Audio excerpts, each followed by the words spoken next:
Hey, it's Jen.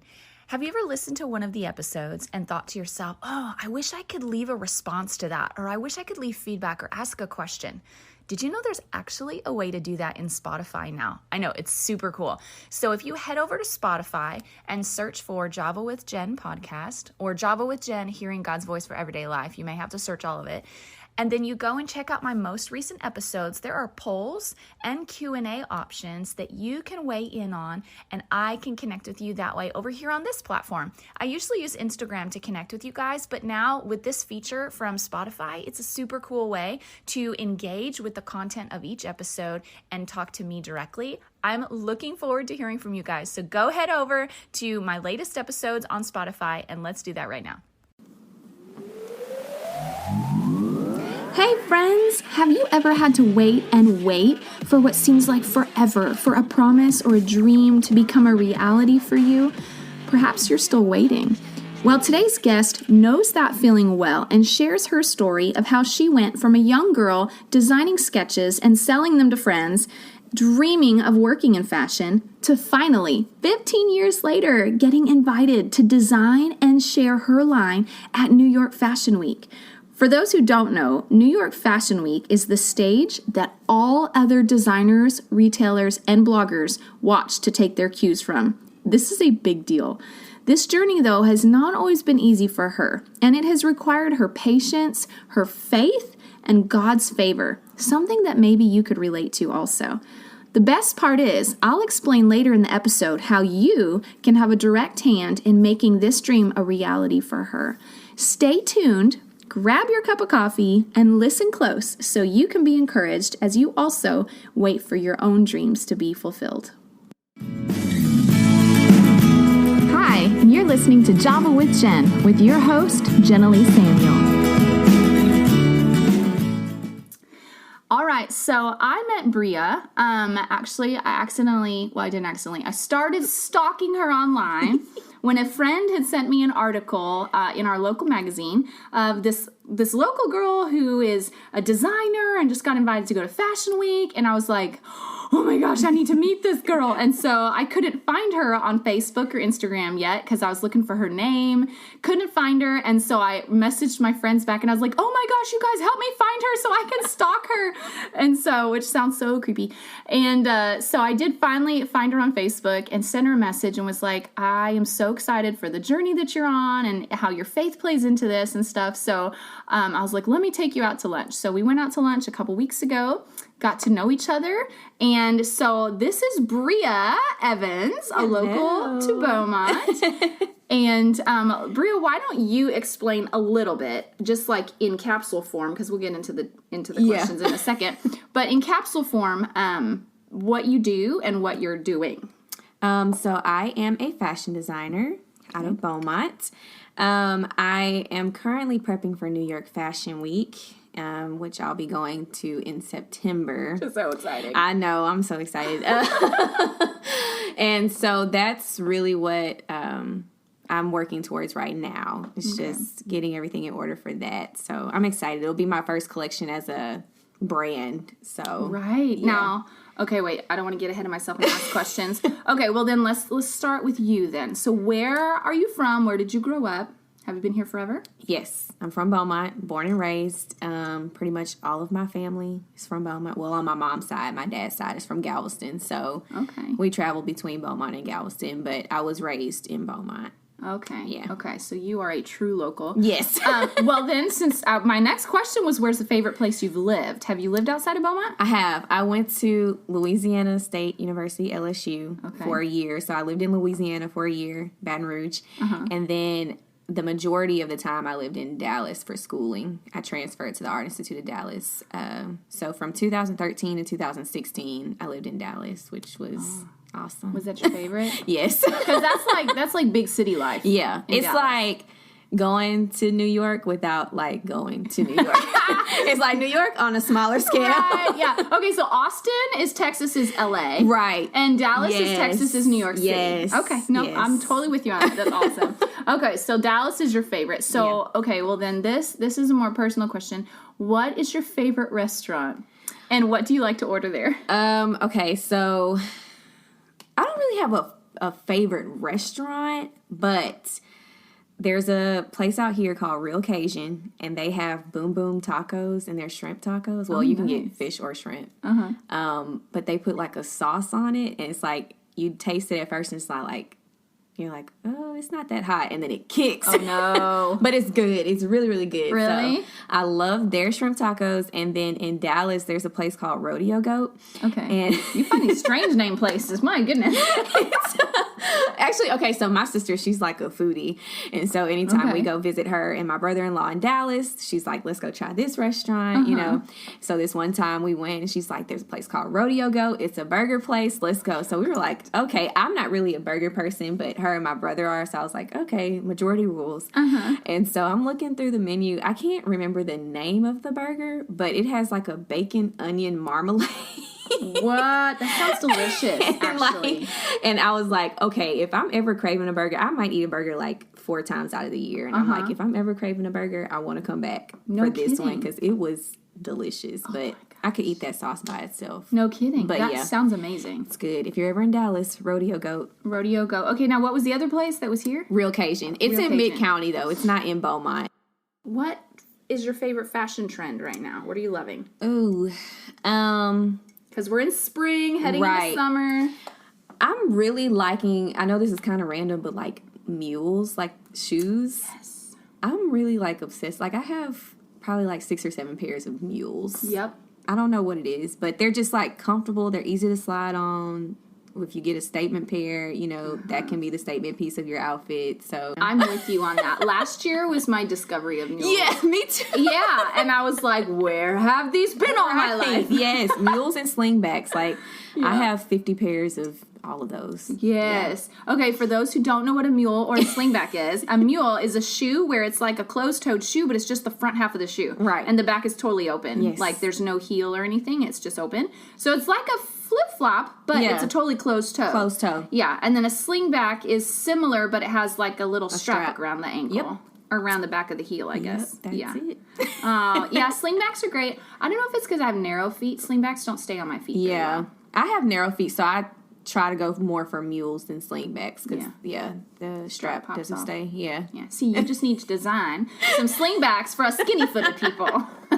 Maybe one day down the line. You and Madden, Steve Madden, you guys could like join collab. Forces. Yeah, do a collab. That'd be awesome.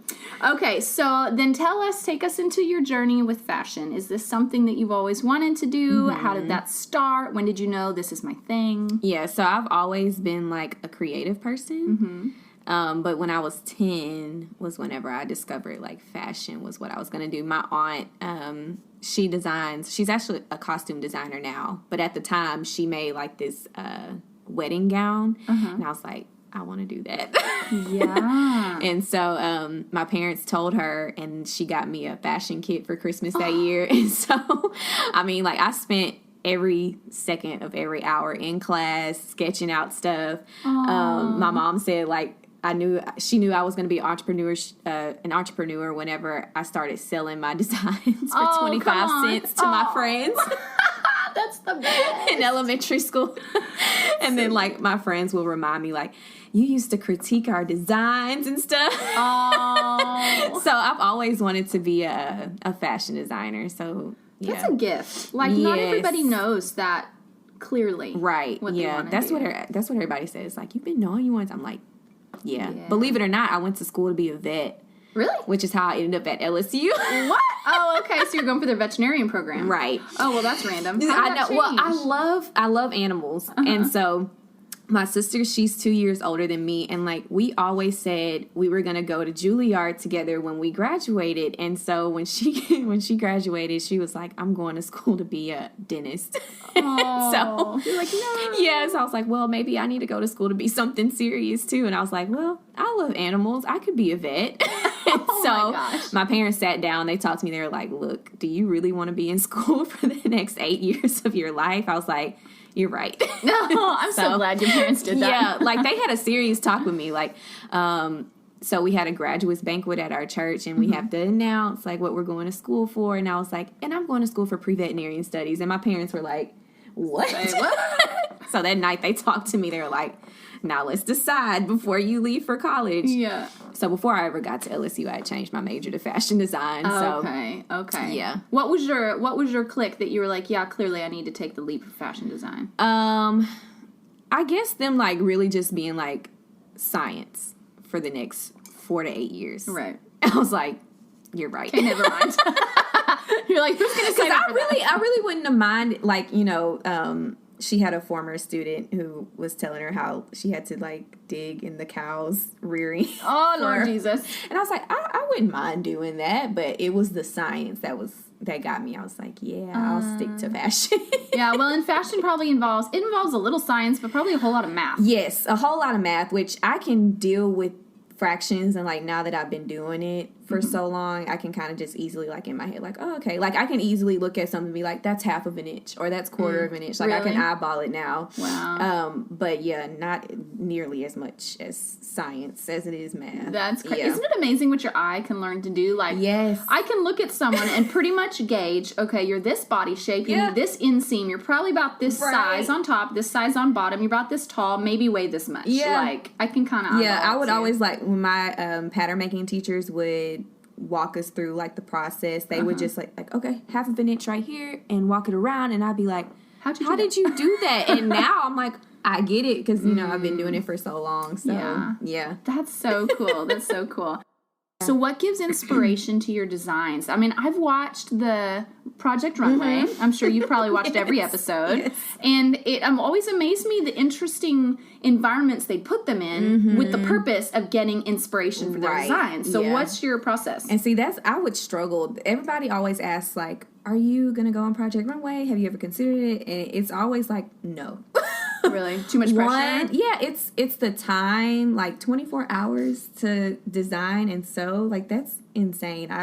People who go on that show and make it, props to them, because I'm like, I hyperventilate and it's only like 45 minutes, you know, to an hour of the show, and I'm like, are you gonna make it in time? But yeah, so my inspiration comes from modern architecture and contemporary architecture. So I love really just angular styles and lines. I took a couture class in college, and that's when I learned that I really love fabric manipulation, and so I try to incorporate that in my designs. Okay. So I like taking just really plain fabrics and giving them detail. Okay. So, yeah. Like pleats, ruffles, swoops. Right. All the things. Yes. Now, do you do that with accessorizing like zippers and all those things, or just the fabric itself? A little bit of everything. I really had an opportunity to experiment with that for my senior collection in college. Okay. It was very street editorial, and so I had an opportunity to do like quilting techniques and just placing zippers in places, and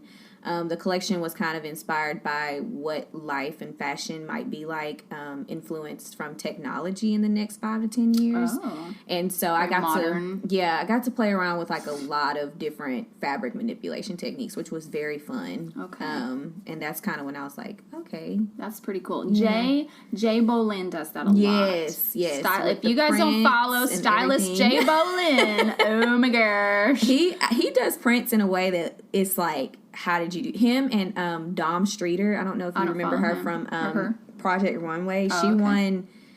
She won her season, and then she went on to win Project Runway All Stars too. Oh wow.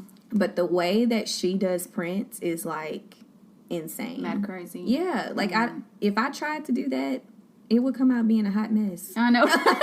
I'm like, no. See, I love mixing prints. I think it adds that, it takes it to a whole nother level. Right, yeah. Like, people who mix prints are doing it on purpose. Yes. Well, then you got those people that are like, it's like they got dressed with their eyes closed. Yeah, like they're trying too hard to make it work. Yeah. Or they just literally don't care. Right. And they're like, I just pulled something out of my closet. So I'm like, okay, well, maybe not so much that. But when you're mixing prints intentionally, like, it can be so chic. Yes. And I just love it. But you're right. Jay Bolin, he like puts colors together and prints. And I'm like, you're breaking all the mixing prints rules. Right. And it works. And it's crazy because he styled someone, and I didn't even know that he had styled. It was like a singing group, I want to say. It was 2 girls. Okay. And I saw it going around on Twitter, and I was like, that surely does look like Jay Bolin. And then he posted on his Instagram. I was like, yep. So it's crazy how he's like branded himself, and you can like instantly recognize when it's him. Okay, so tell us about your personal life then. Did you grow up in a fashion industry home? Yes and no. My mom, when she was in high school, she did a little bit of sewing. I was influenced, of course, by my aunt. Okay. And then her husband, who she's married to, he did tailoring. Oh, okay. So it was kind of in my blood, but it wasn't like, I watched my mom sew. Right. She obviously does the cooking. So yes and no, I guess. Yeah. And your parents are also in ministry. Does your dad do something besides ministry, or is that his full-time thing? He actually...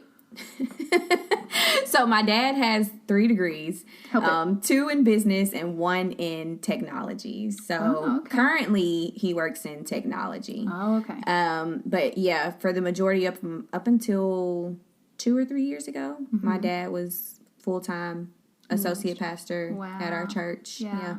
Okay, so you had a really diverse background then. Yeah. Which is kind of awesome. You had a lot of things to pull from. Right. You know? Yeah. And so, well, now your faith background, how has that played into your fashion? I know, but share with the listeners how that played into so of course my brand, it's Dignified Women's Apparel, based off the scripture Proverbs 31:25. She's clothed in strength and dignity and laughs without fear of the future. And so it's just my mission to like reinstill that confidence into women. Yeah.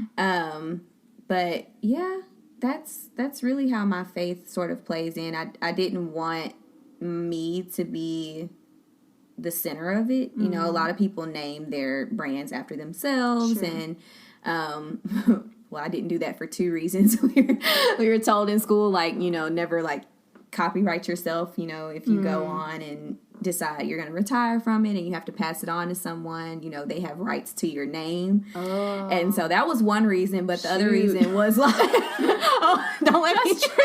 I'm like, wait, I just made my business name and it's my name. Help it.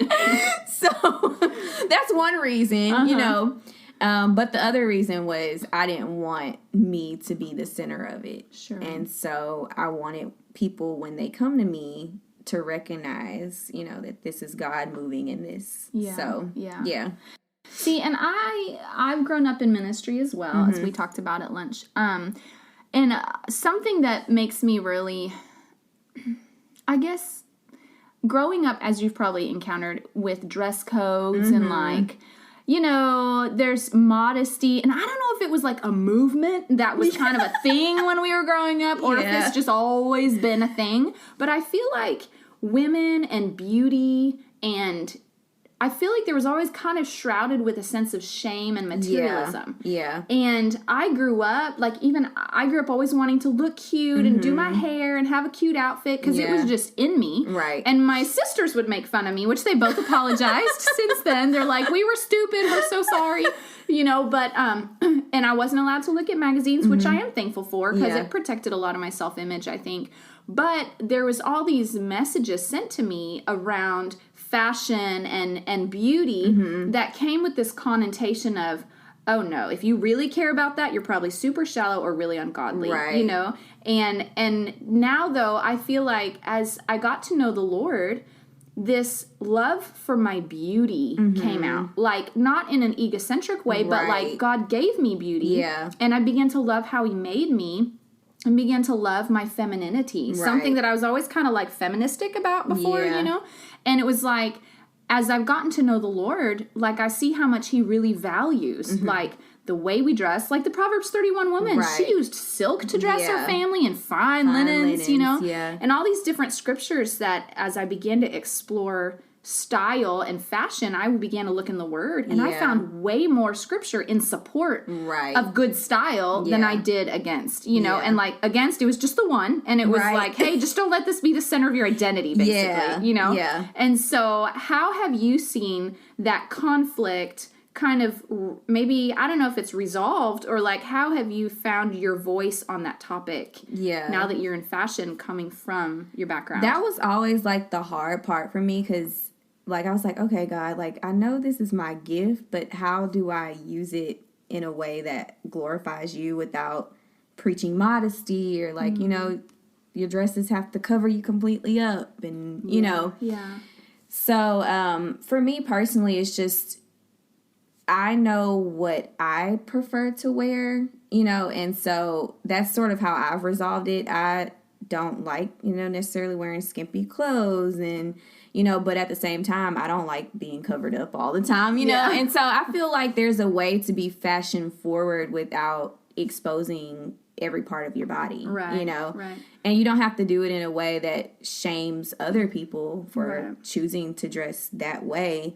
And it's just been, you know, this is my brand and this is what it stands for. And this is how I want my woman to dress. And if you like it, you like it. If you don't, you don't, you know? Yeah. And so that's sort of how, that's been my mindset in it all is, you know, especially with fast fashion and you see the direction that it's going in, it's like, okay, so how do I be different? And so, but yeah. Fast fashion being stuff you can find just anywhere, you mean? Yeah, like fast fashion and like things that are like Fashion Nova does it bad. You know, you'll see something on the runway and like they'll have it the next week later. Yeah, so it's like, you know, how do you stand out? How do you be different, you know, without doing over the top? Right.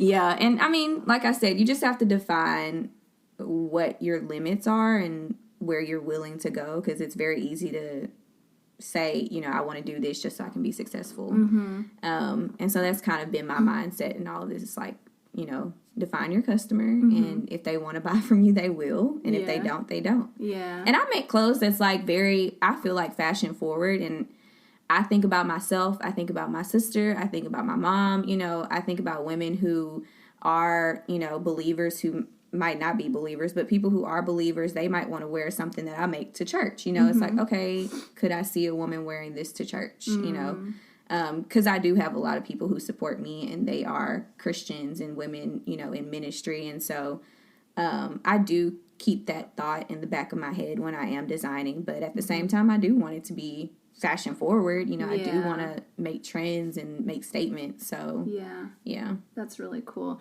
Yeah, I remember one time when I was in college and I went to a leadership Bible school that was we had a real strict dress code and you couldn't wear spaghetti straps like at all. You know, they had to be like 2 inches or 3 inches straps or whatever. The fingers. Yep, the fingers. Can your fingers, do they cross the mark? Yeah. And anyways, but I remember like in that little community, there was like, you know, things get really extreme. So it was kind of like, oh, spaghetti straps, they're the devil, right? You know? And so I remember once going into town off campus and I ran into my advisor and I was talking to her at Barnes & Noble, you know, and we're just talking. And it wasn't until we'd been talking for 10 or 15 minutes that I noticed she was wearing spaghetti straps. But the thing is, like on campus, anytime anyone broke dress code, it was like, like you noticed it right away. And so I thought about it for the longest. I was like, why was it she's standing right in my face, not technically in dress code, but it never struck me as immodest. Right. And I realized then in that moment, like, it's not just what you're wearing, it's your attitude and how you wear it. Yeah. And it's like, what's the spirit behind it? Right. You know? And it kind of like freed me, honestly, from some of those rules that had been made. Right. To not feel like I had to be bound to this, like, oh my gosh, your dress must come 4 inches past your fingertips if you're godly, you know, like, hello. And so it just made me, like, then it went back to the heart, which I think is what God is all about, you know, like, what is the heart that drives your actions? And so, being in fashion has been interesting. And I always think about, like, the scripture that says, you know, don't cause your brother to stumble. And it's like, you know, what I'm wearing, what I'm saying, you know, how do those actions affect the people around me? Like what you were saying when we met at lunch, like your influence, you know, just being mindful of your influence that you have. Yeah. So, yeah, it's a delicate balance. I think I was talking to a mentor and I was like, you know, I'm trying to find that balance between ministry and fashion and being relevant to my fashion followers and then being relevant to my ministry influence, you know, and they commented, they're like, you know what? I don't know that you'll ever find that perfect balance. It's just a constant awareness of being sensitive to both sides and just always delicately adjusting, you know? And I was like, well, that's true and exhausting, but true. Right, you know? But that's life, you know? People are always they're always going to have a thought. And so I think it's love to be aware and to be mindful.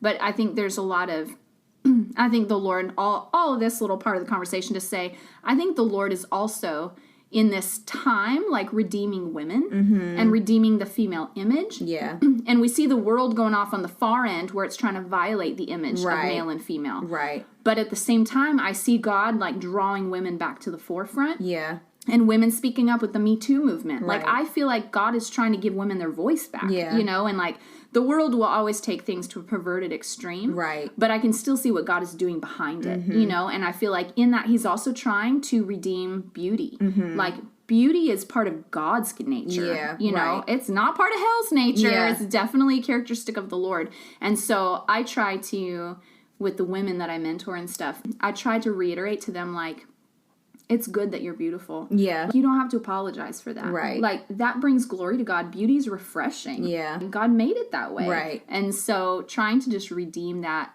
with fashion and breaking off some of the shame that religion has added to the picture. Completely agree. Completely. Yeah, I'm with you. We're on that same path right there. Okay, so how would you describe your time with the Lord? Like, just more personal side. So we actually went to a Elevation Worship concert this weekend, and it was just like leaving there. I went to I went thinking it was just going to be a concert, and it just was like an all-out just worship session, just from that night. And then we went to my sister and her my brother-in-law's church that Sunday morning, and literally it just felt like worship. I just kept floating. I'm still like high. I'm telling you what, I'm still high off the worship I had this weekend.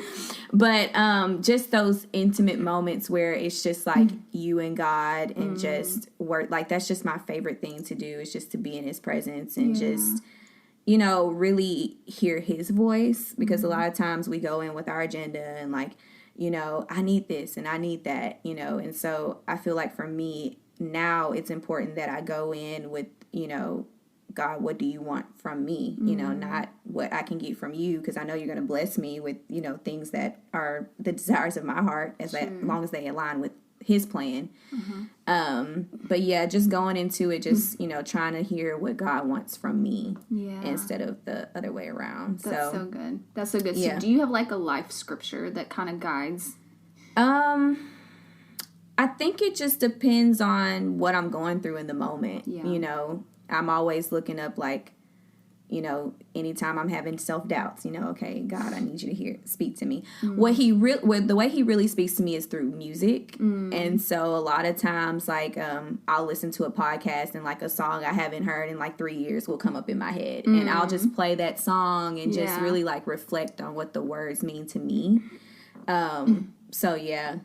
That's really cool. Yeah. That's really cool. I love how the Lord speaks in different ways. Right. Yeah, I'll have that too. Sometimes I'll wake up and a song is just in my mind that I haven't heard in forever. Right. And it'll be playing in my sleep too, and I'll wake up and I'm like, angels, are y'all singing over here?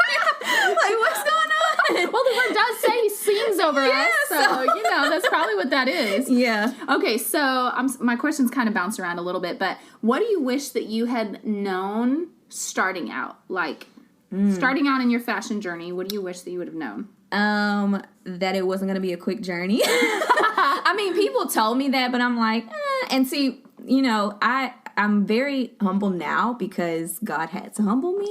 Because through college, my professors, they just sung my praises. Like, you're going to be so great and you're good at this and you're good in that. And so not that I don't really think I was ever really cocky outwardly, but inwardly I look at something and be like, why did she ever make that? Or that seam is off, you know. And I was so critical of other people, you know. And when I graduated, you know, God was like, now what you gonna do? You know, because I didn't have anywhere to go. And I'm like, but man, like, I'm so good at it, you know, why am I not?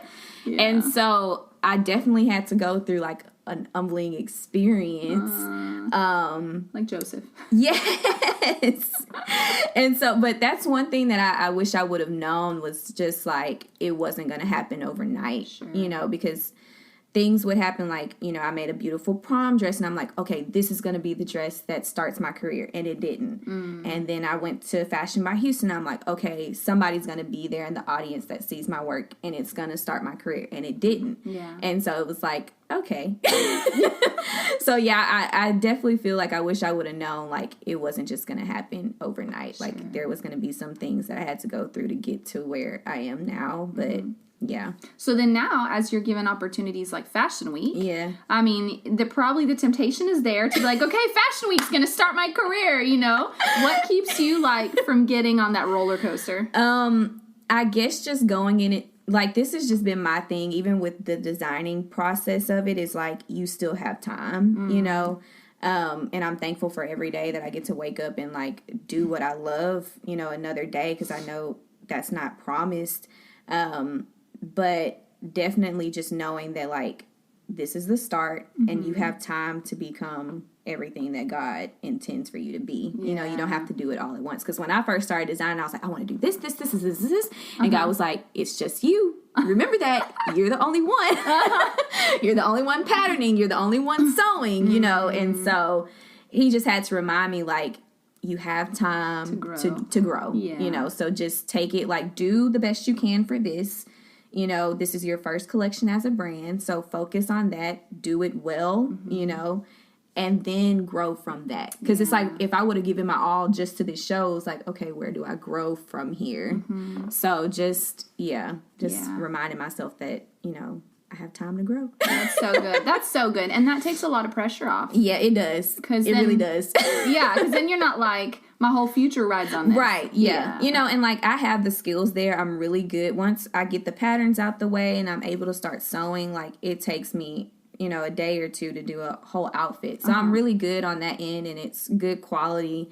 And so, you know, I'm like, just do it to the best of your ability, you know, present a good collection and see what happens from there. You know, don't just put all your eggs in a basket for this one opportunity. So that there's so much wisdom and freedom in that, though. Right. Because, like, even this morning while I was talking to the Lord, I feel like he reminded me that the times and seasons in my life when I've experienced a lot of favor and a lot of opportunity is the seasons not when I was chasing a big dream, right? But when my goal was to be faithful with the small things and to bear good fruit, right? Like, that was my goal. Yeah. Like, God, I just want to be faithful because I don't know what's coming next, you know? And if I can be really faithful today, then, you know, maybe today's my last day. And this is the thing. This was my great moment in time, you know? And so if I can be faithful with today every day, then at the end of my life, I'll look back and be like, I was faithful with my life. Right. You know?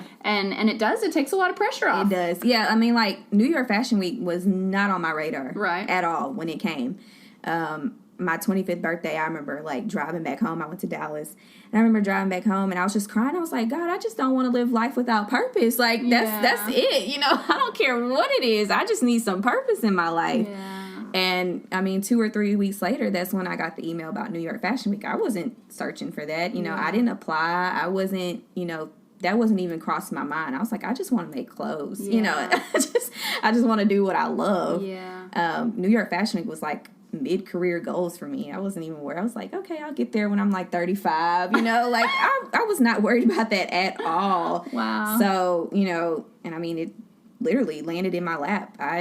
They found me through Fashion by Houston that happened in 2017. It was a whole year later. Was that a school or a? It's a company. Mm-hmm. They're called Fashion X. I keep saying Fashion by, but I really think it's Fashion X.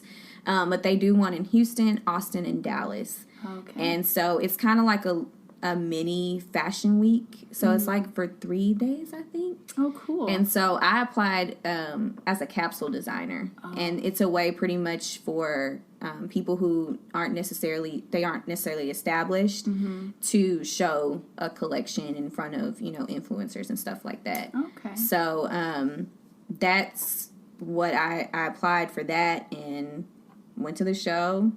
Said, you know, okay, I guess this is going to be it. You know, after a month of nothing really happening, I was like, okay. All right. Plan B. Plan B. What's next?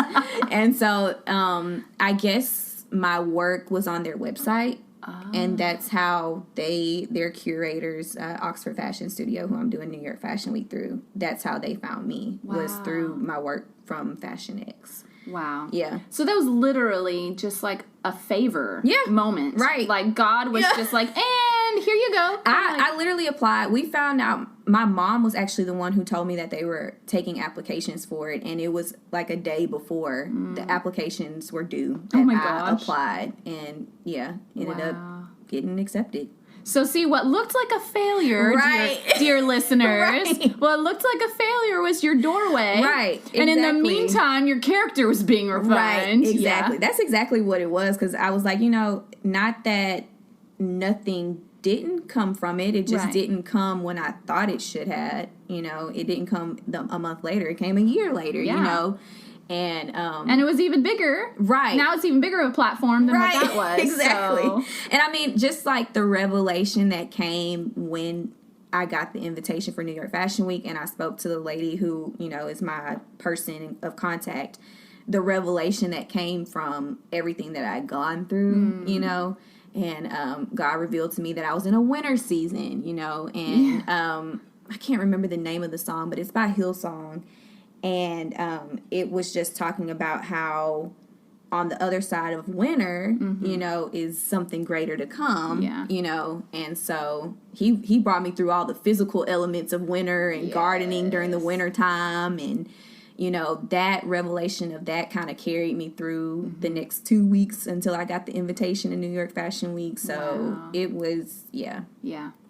It's amazing how many times in life, too, like, there's a dream that's died, or there's a injustice that you're waiting for justice, or whatever. And I've seen how things will just hold and hold and hold and hold until your heart changes. Right. That revelation, that surrender maybe to the Lord's will or to the bigger God, I trust you. That surrender happens, and then chink, everything changes. Yeah. And it's like, because it was literally a point where I was like, okay, I really don't know what's next. Yeah. I was like, I don't know. Wow. So, yeah. That's awesome. Man, what a cool story. Okay, so we've talked about then, like, the importance of the heart and how the Lord works through all these things. What advice would you give to listeners who maybe are on their own journey? They have a dream, maybe they've articulated it, maybe they haven't, maybe there's no open doors or too many open doors, they don't know where to go. What advice would you give to listeners in pursuing the vision that's in their heart? Yeah, I actually just talked to a group of young girls about this, and for me, I feel like if it's something that God has placed in your heart, like it, like it's something that you just can't get out your system. And so I just feel like it's important to really pray on it and make sure that, okay, God, what steps do I need to take to get to it so I don't get too ahead of myself in what I did, help me to not make the plan happen on my own, but in the time that you would have it to go. But just always like believing yourself. I feel like a lot of times self-doubt kept me back from doing things that I should have done a long time ago, and now I'm in a place where I'm like, I don't get to shrink. I don't have to shrink for anybody, right? And so I just feel like making sure that you know the plan, you have the plan, sort of written out. It doesn't have to be on a timeline. But, God, I dedicate this plan to you. However you want to make it happen. But just, keeping that vision in mind and not giving up on it. Yeah. Now, expound a little bit when you say, I don't got to shrink back for nobody. Yeah. Like, how did self-doubt, how did shrinking back play into things? Well, growing up, I was always like the artsy child, and like before art was really like, now everybody's an artist. That's true. Everybody's an artist. But like growing up, I was the creative person. In school, in my family, like I didn't really connect with people that easily, and so it was very easy for me to just say like, okay, I'll just keep it to myself, and I'll just be myself to myself. I didn't really express who I was because I didn't want people to look at me crazy like, who is she? She's not anybody, Yeah, sure. And so it took me a long time to like break that shell off of, who are they to say, what you're capable of and what you should be doing. Like if that's who you are, then be that. So that's my goal and my motto for 2019 is, don't shrink. Be yourself, because that's who God created you to be.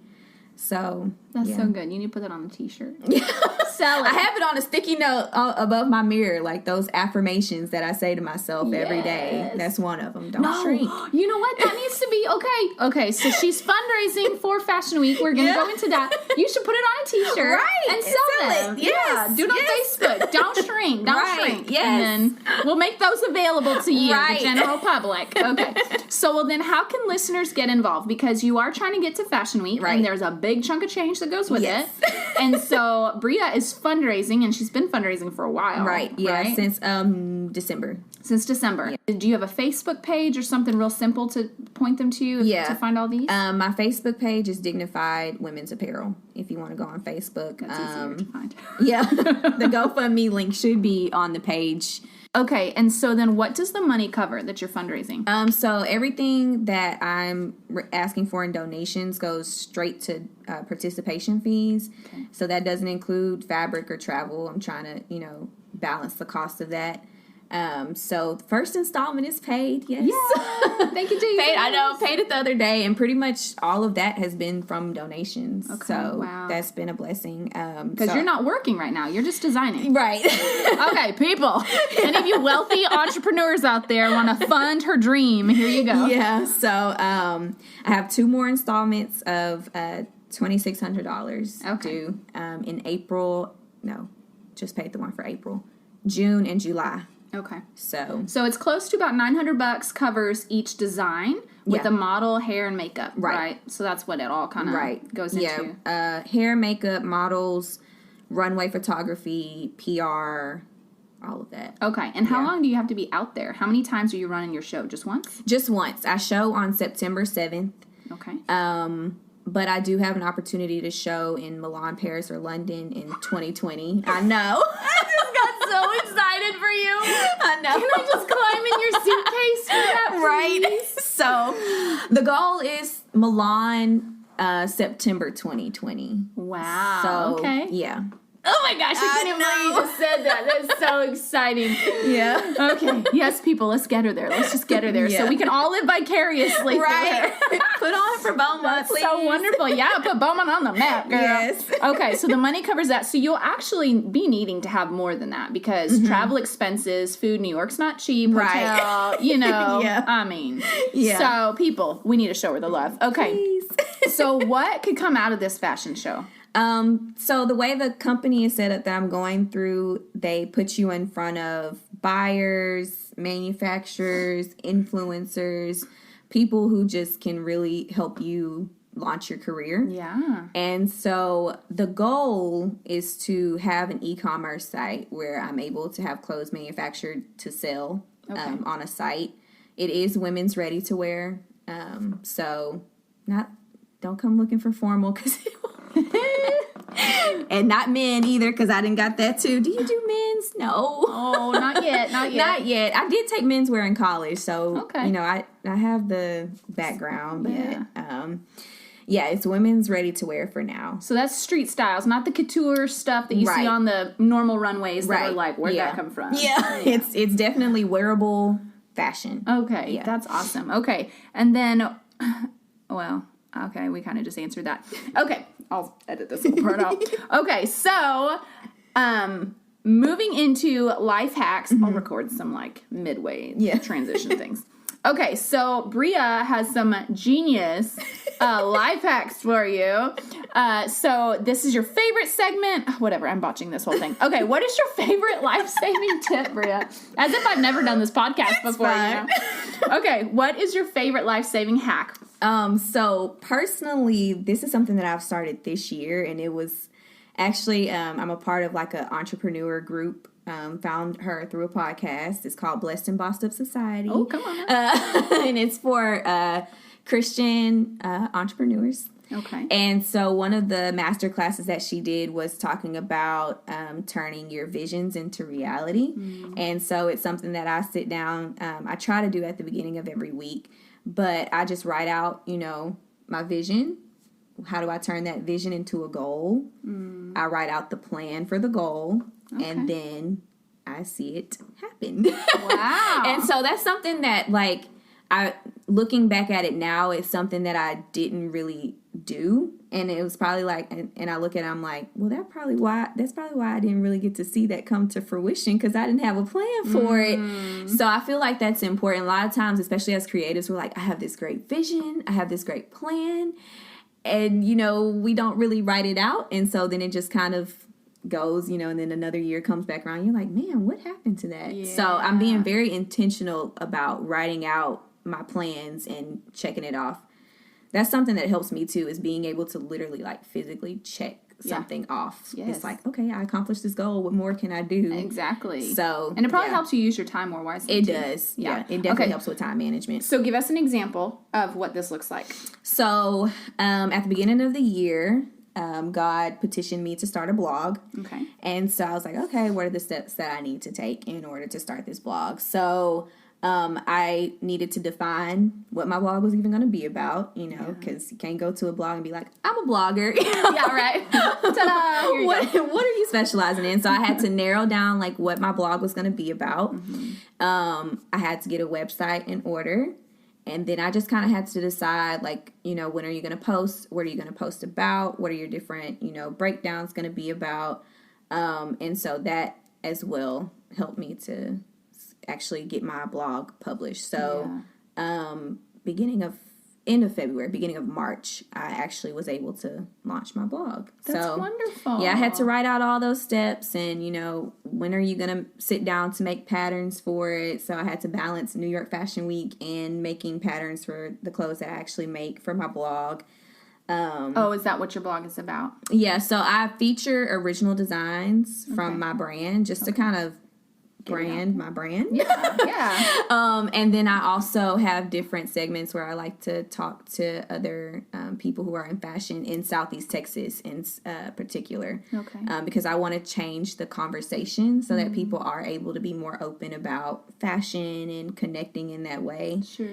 So I have, you know, a couple of posts coming up from a couple of people that I've sat down and talked to. So that's so great. So what is the name of your blog? Where can they find you? As Sewn by Bria. Oh, very nice. And it's oh wait, that's your Instagram handle. Yes. Okay. Yes. I wonder where that came from. Yeah, so I have my blog is As Sewn by Bria, and then my brand, my actual clothing line is Dignified Women's Apparel. Oh, okay. So I like how they feed together. Yeah. That's so great. So it's all about just connecting, like I told you, like stitching together all of the people in, you know, Southeast Texas who are interested in being more vocal about fashion and styling and all that good stuff. That's so wonderful. Yeah. So if you guys see me and Bria buddying around, toting the Fashion in Beaumont parade, that's what we're gonna be doing.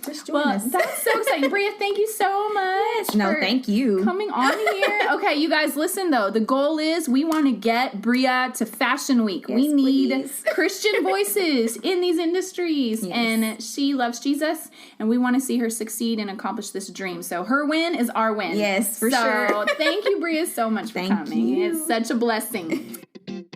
All right, you guys, I know you're just as excited to support Bria as I am, so I wanted to give you a little information how you can do that. If you want to travel vicariously through her to Fashion Week, you can connect with her on Facebook to follow her journey at Dignified Women's Apparel. That's Dignified Women's Apparel on Facebook. And if you'd like to donate directly to her, you can find her GoFundMe link on my blog or on her Facebook page, or you can use the Cash App and search $Bria Evans 1. That's the $, Bria, Bria, Evans, EVANS, and the number 1. Bria Evans 1. That's how you can find her on the Cash App. And if you'd like to find out any other ways you can support her, or you want to shoot her an encouraging message on her journey, go check out her Facebook page at Dignified Women's Apparel. If you want to see any of her other social media platforms like her blog or her Instagram pages, just go check out my blog. I put everything in one place so it's easy to find. I'll have all the links on there for you. Okay, one last time, I want to make sure you can remember this. Find her on Facebook at Dignified Women's Apparel or on the Cash App at $Bria Evans 1. And any other links you can find on my blog. Thank you so much for supporting Bria's dream and God's dream of having his children be influential voices in these places of cultural influence. Don't forget, rate and share this episode. The more you share it, the closer Bria gets to her goal. Thanks so much for joining us today. You guys have a great weekend. Thank you so much for tuning in to today's show. For those of you who've rated or shared this podcast on social media, thank you. It really means a lot to me. And don't forget, you can always email me with questions or comments at javawithjenpodcast@gmail.com. And for links or show notes, just go visit my blog at jeneleesamuel.wordpress.com. Until next time, you've got this, and God's got you.